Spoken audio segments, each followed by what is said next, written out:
नमस्कार, 100% समाचारमा स्वागत छ। म मिलन। सुरु गरौँ 100% समाचार।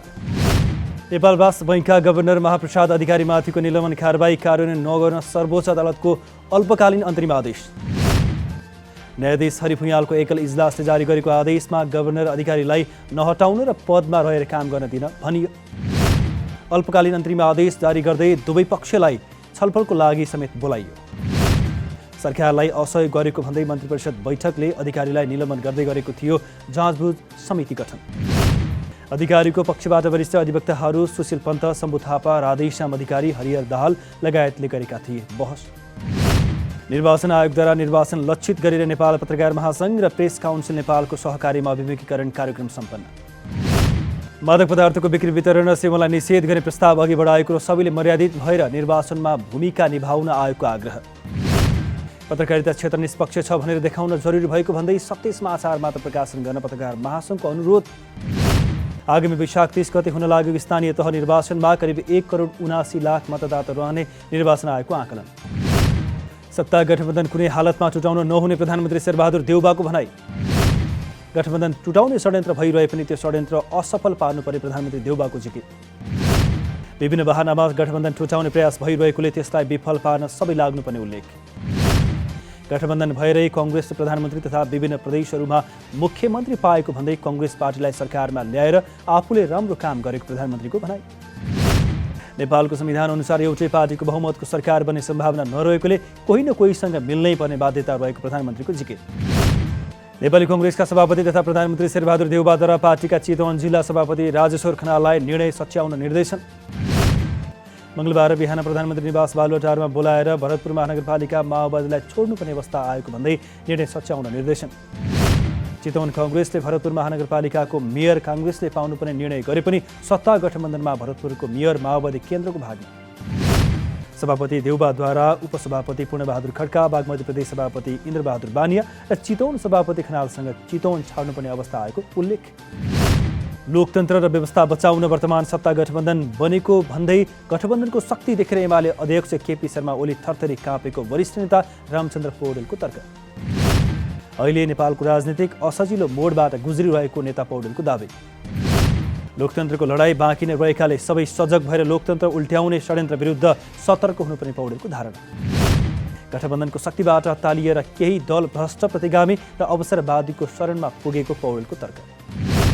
सम्मानजनक रूपमा भए मात्रै गठबन्धन स्वीकार्य हुने नेपाल कम्युनिस्ट पार्टी एकीकृत समाजवादीका अध्यक्ष माधव कुमार नेपालको तर्क।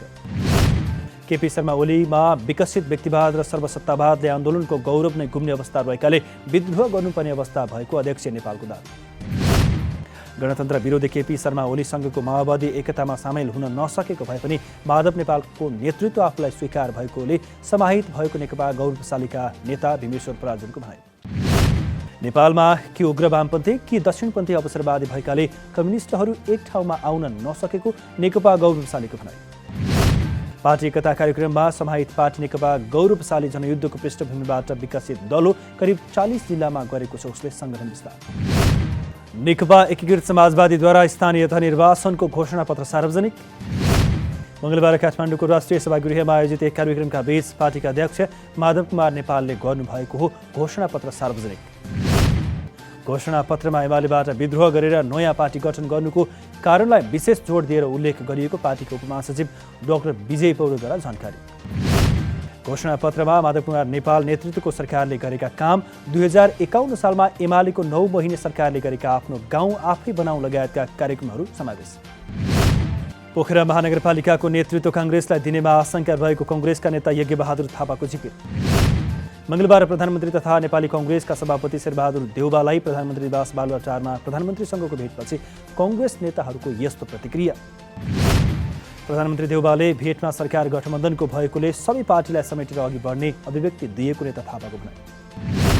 गठबन्धनले गरेको भागभण्डा आफूहरूले मान्ने ललितपुर महानगरपालिकाका प्रमुख चिरीबाबु महर्जनको भनाई।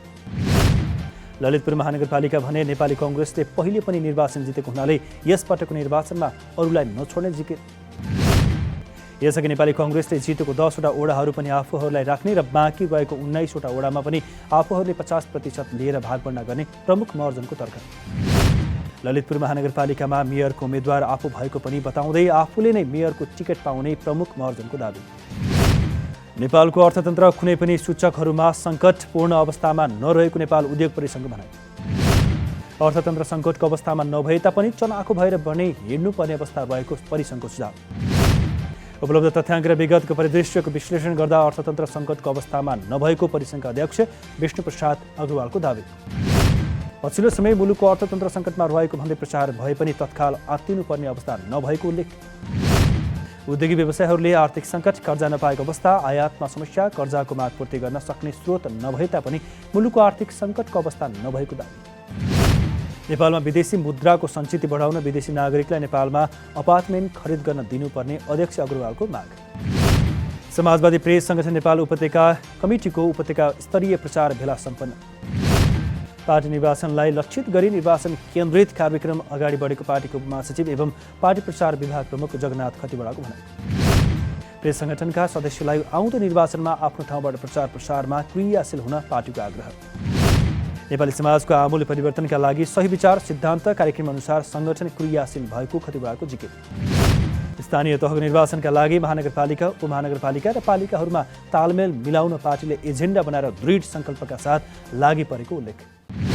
एकीकृत सरकारी कर्मचारी सङ्गठनद्वारा स्थानीय तह निर्वाचनमा खटिने कर्मचारीहरूको उचित सुरक्षाका साथै मृत्यु भएमा कम्तीमा 40 लाख बराबरको बिमा माग। महिलाहरूलाई विशेष प्राथमिकतामा राख्दै गर्भावस्थाको समयमा 1 वर्ष तलबी बिदाको पनि माग। पेसाकर्मीहरूको हक हितका लागि आफूहरू सधैँ लागि परेको एकीकृत सरकारी कर्मचारी सङ्गठनको दाबी। मङ्गलबारदेखि देशभर दोस्रो चरणको राष्ट्रिय भिटामिन ए कार्यक्रम सञ्चालन। 753 वटा पालिकाबाट वैशाख 6 र 7 गते राष्ट्रिय भिटामिन ए तथा जुकाको औषधि खुवाउने कार्यक्रम। देशभरबाट 27 लाख बालबालिकाहरूलाई भिटामिन ए र 23,93,000 बढी बालबालिकाहरूलाई जुकाको औषधि खुवाउने स्वास्थ्य मन्त्रालयको योजना। 6 महिनादेखि 59 महिनासम्मका बालबालिकालाई भिटामिन ए र 1 वर्षदेखि 5 वर्षसम्मका बालबालिकालाई जुकाको औषधि खुवाइने। भिटामिन ए खुवाउनुको लागि 52,000 महिला स्वास्थ्य स्वयंसेविका परिचालन। भिटामिन ए को कमीले बालबालिकाको वृद्धि विकासमा असर, रतन्दो, कुपोषण, दीर्घरोग, रोगविरुद्ध लड्ने क्षमतामा कमी जस्ता हुन्छन् समस्या। वैदेशिक रोजगारीमा गएको श्रीमान अझैसम्म घरमा नआएपछि बर्दिया नगरपालिका वडा नम्बर 1 कुरुलेखी बिरमा थापा मगरको दैनिकी बाटो हेर्दै बित्ने। 5 वर्ष अघि वैदेशिक रोजगारीको सिलसिलामा साउदी अरेबिया पुगेका उनका श्रीमान गगन बहादुर थापा मगर स्वदेश त फर्किए तर घरमा भने अझै आइपुगेनन्। श्रीमान वैदेशिक रोजगारबाट नेपाल फर्किए पनि नेपालमा आएर कहाँ गए भन्ने थाहा नहुँदा परिवार नै विचलित। वैदेशिक रोजगारबाट फर्किएपछि काठमाडौँबाटै काम पाएको भन्दै केही समय सम्पर्कमा आएको भए तापनि अहिलेसम्म सम्पर्कमा आएन।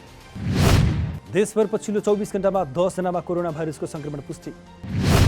यो सँगै नेपालमा पिसिआर विधिबाट गरिएको परीक्षणमा कोरोना भाइरस सङ्क्रमितको सङ्ख्या 9,78,684 पुग्यो।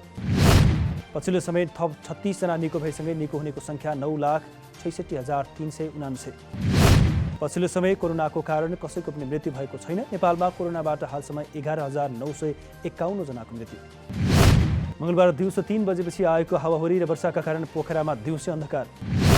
पश्चिमी वायुको साथै स्थानीय वायुको प्रभावका कारण पोखरामा मेघगर्जनसहित वर्षा। वर्षासँगै पोखरामा दिउँसो अँध्यारो हुँदा सवारी साधनहरू हेडलाइट बालेर हिँडेका छन् भने पानी परेपछि 2 पाङ्ग्रे सवारी साधन तथा पैदल यात्रु बीच बाटोमा नै रोकियो। पोखराको पछिल्लो 24 घण्टाको अधिकतम तापक्रम 32.3 डिग्री सेल्सियस र न्यूनतम तापक्रम 19.4 डिग्री सेल्सियस मापन। त्रिभुवन अन्तर्राष्ट्रिय विमानस्थलबाट नेपाल आउने विदेशी पर्यटकले अन अराइभल भिजाका लागि नगद रकम बोक्नुपर्ने प्रावधान हाललाई खारेज। विमानस्थल अध्यागमन कार्यालयले एटिएम मेसिन बिग्रिएको भन्दै पर्यटकहरूलाई अन अराइभल भिसाका लागि नगद $200 साथमा ल्याउनु पर्ने गरेको थियो सूचना प्रकाशित। उक्त सूचनाको चौतर्फे विरोध भएपछि हाललाई नगदै बोकेर आउनुपर्ने प्रावधान खारेज भएको अध्यागमन कार्यालयद्वारा जारी सूचनामा उल्लेख। त्रिभुवन अन्तर्राष्ट्रिय विमानस्थलमा विदेशी पर्यटकको सहजताका लागि भन्दै राष्ट्रिय वाणिज्य बैंकका 2वटा एटिएम मेसिन र 2वटा POS मेसिन थप गरिदिए। विमानस्थलको अध्यागमन कार्यालयमा राष्ट्रिय वाणिज्य बैंकको एटिएम मेसिन सोमबार जडानको काम भइसकेको छ सुरु। अन अराइभल भिजाका लागि नगद बोक्नुपर्ने प्रावधान हटेपछि नेपाल आउने विदेशी पर्यटकका लागि सहज हुने अपेक्षा। यो साता लगातार 2 दिन घटेको शेयर बजारमा मङ्गलबार दोहोरो अङ्कले वृद्धि।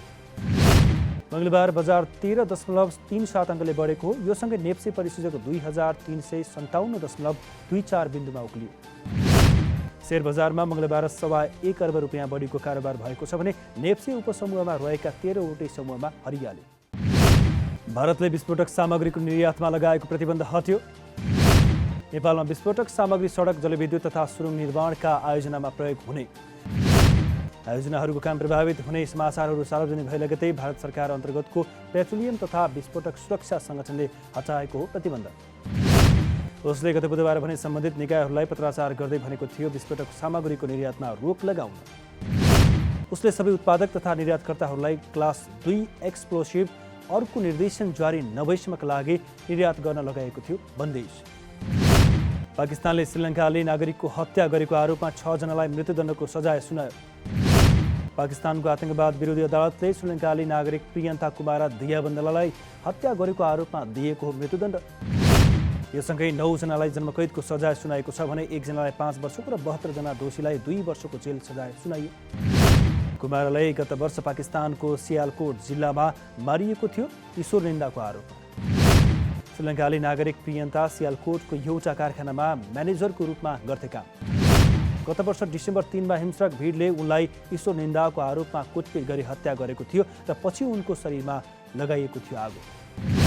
पूर्वी युक्रेनमा डोनबासको लागि युद्ध चलिरहेको युक्रेनी राष्ट्रपति भोलोदिमिर जेलेन्स्कीको दाबी। रुसद्वारा पूर्वी युक्रेनमा विशाल स्तरको सैनिक आक्रमण। रुसले पूर्वी युक्रेनमा आक्रमणका लागि ठूलो स्तरमा सैनिक तैनात गरेको जेलेन्स्कीको जिकिर।